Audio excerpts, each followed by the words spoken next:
Chers téléspectateurs, bonsoir et bienvenue une fois encore à cette nouvelle émission de Résonance. Résonance qui, comme vous le savez, se donne pour objectif de décrypter pour vous comment est-ce que les politiques publiques sont élaborées et notamment par ceux qui les ont étudiées, c'est-à-dire les énarques.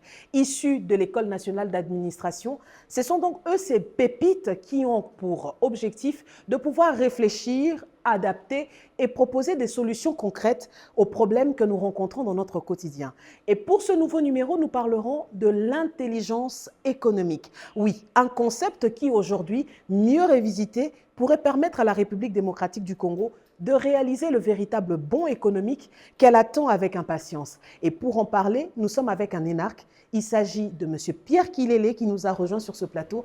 Bonjour, M. Pierre. Bonjour, Madame Dibata. Comment allez-vous? Je me porte très bien. Alors, est-ce que vous pouvez vous présenter pour nos téléspectateurs? Merci beaucoup. Je suis Kilélé Mouzaliwa. Je suis professeur de droit et expert senior en intelligence économique, énarque, major de la promotion Laurent Désiré Kabila. Ah, major de la promotion Laurent Désiré Kabila.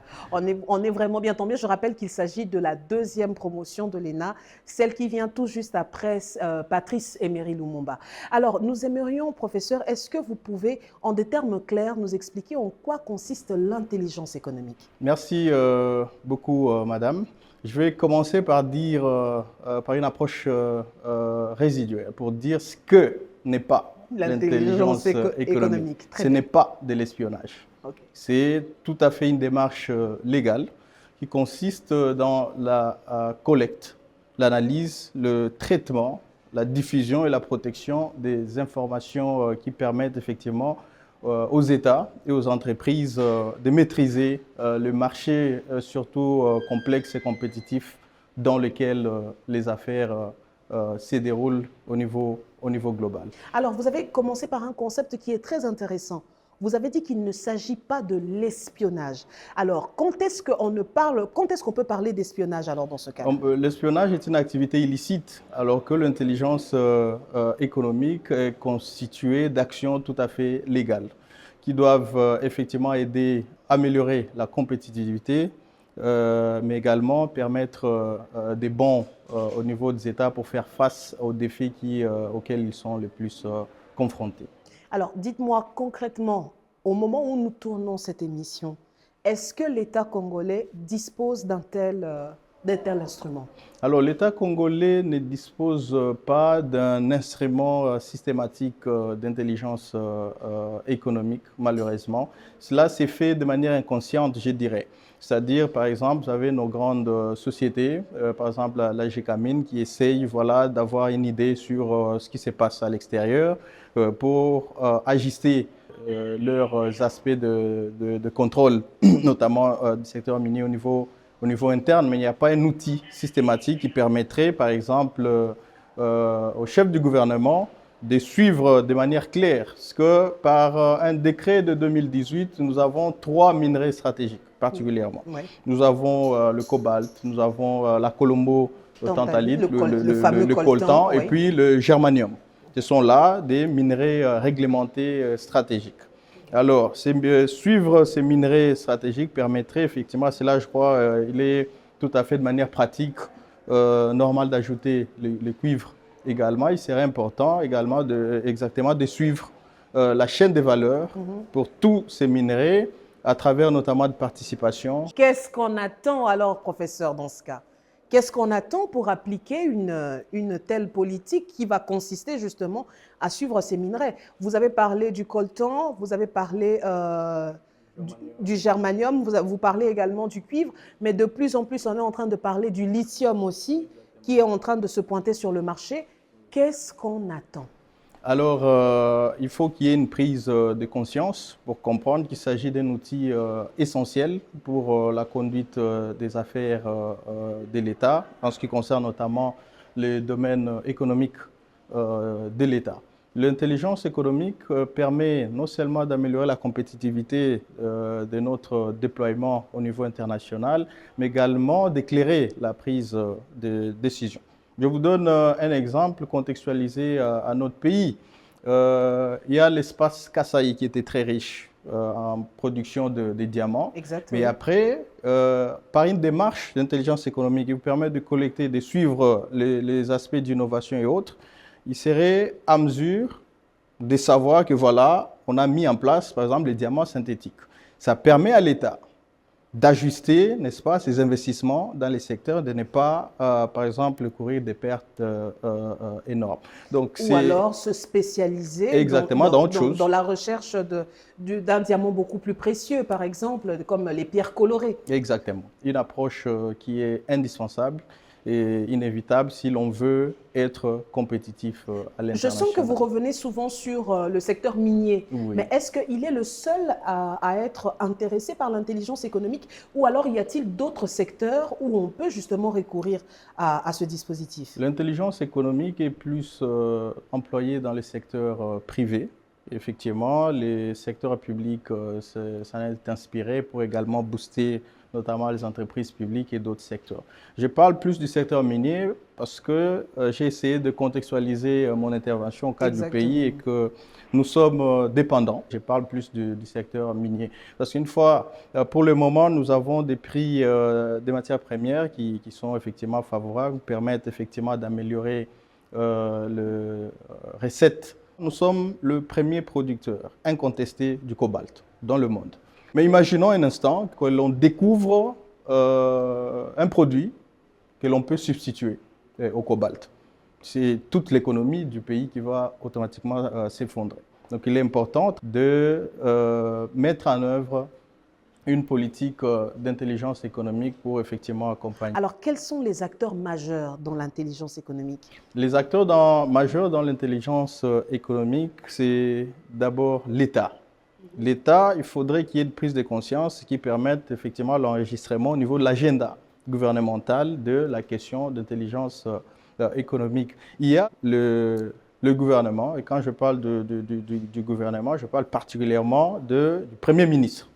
Je parle effectivement de Madame la Première ministre, mais je veux bien dire le Premier ministre comme fonction. C'est important, il faut voir le ministre de l'Économie, le ministère de l'Économie, il faut voir le ministère du Commerce extérieur, il faut voir le ministère des Finances, mais il faut plus voir quelles sont les entreprises au niveau du pays qui peuvent le plus permettre le déploiement de l'intelligence économique. Là, je vois, il faut impliquer la GECAMINE, il faut impliquer la FEC en ce qui concerne le pôle minier particulièrement. Alors l'intelligence économique ne concerne pas que les activités qui sont déjà déployées. Là, j'ai parlé plus des activités minières, mais ça peut concerner également d'autres secteurs pour lesquels nous souhaiterions être compétitifs. Alors si l'État souhaite à ce jour diversifier par exemple son économie, il faudra effectivement évaluer les secteurs dans lesquels cette diversification peut être beaucoup plus bénéfique. On ne peut pas aller espérer un coup de baguette magique. Les politiques publiques, il faut les concevoir, les mettre en œuvre, les évaluer de manière beaucoup plus professionnelle, comme si on lançait effectivement des fusées sur la ligne. On ne le fait pas en espérant que voilà, les fusées vont atteindre l'espace. On les fait en étant rassuré à au moins 99% que ça va effectivement être le cas.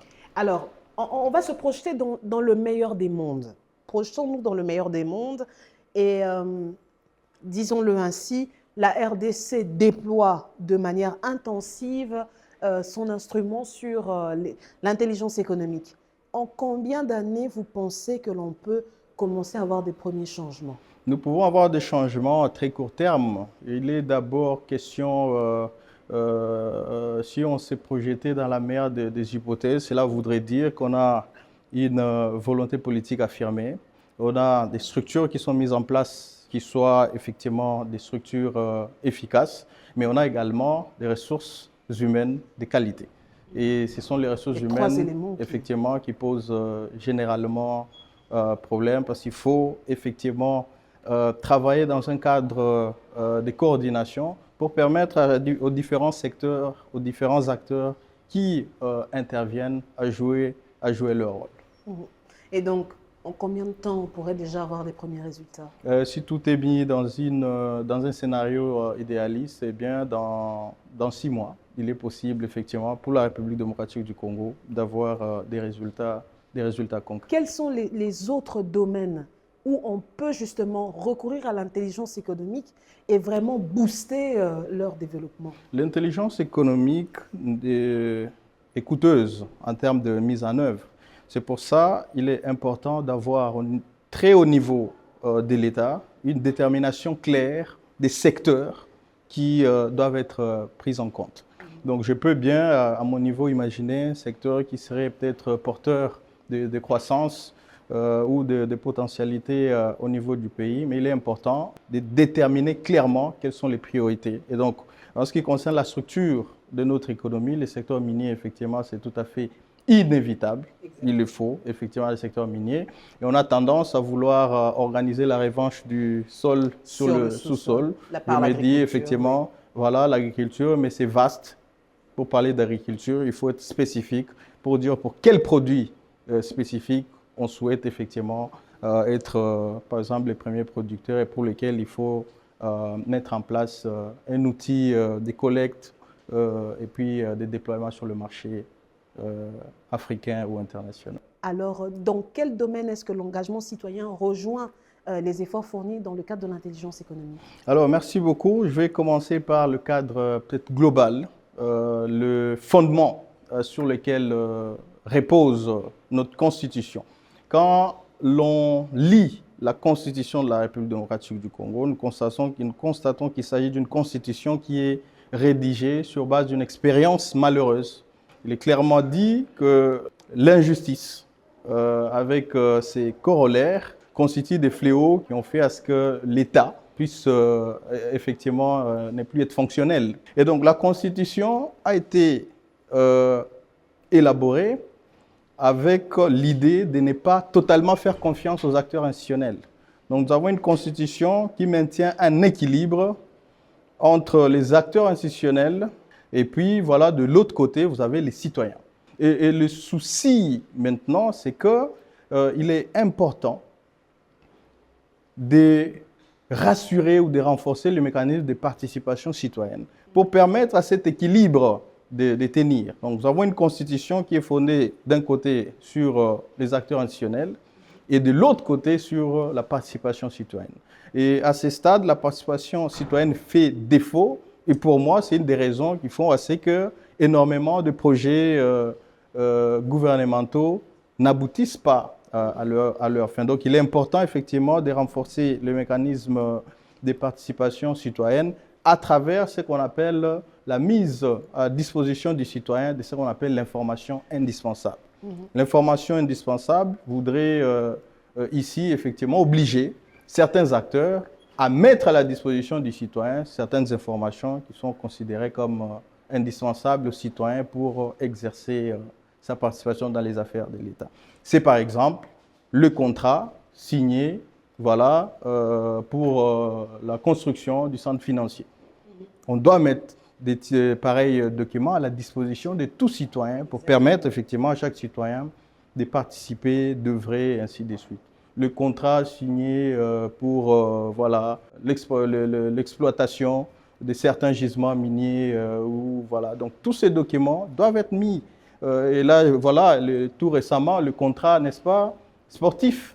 Exactement, okay. Qui a posé voilà, énormément on n'a pas. Peut-être c'est bénéfique pour la République, mais on ne sait pas, parce que ce n'est pas à la disposition du public et personne n'est en mesure de donner un avis éclairé, à part peut-être le ministre lui-même et quelques intervenants dans les secteurs. Donc le fait qu'il n'y ait pas une participation citoyenne rend la mise en œuvre de ces différentes politiques publiques béquilleuses et ça ne permet effectivement pas une mise en œuvre harmonieuse et cohérente.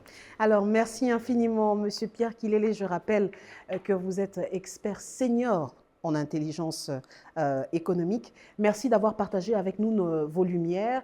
Et votre mot de la fin, nous, on aime bien savoir quel est actuellement votre livre de chevet. Le propos du héros national, Patrice Emery Lumumba, à qui on disait que le Congo était grand. Et pour ça, il fallait peut-être le morceler. Mais il a répondu en disant que voilà, si le Congo est grand, Il demande de nous, de n'est-ce la pas, grandeur. de la grandeur. Donc, je vais effectivement chuter sur cette note.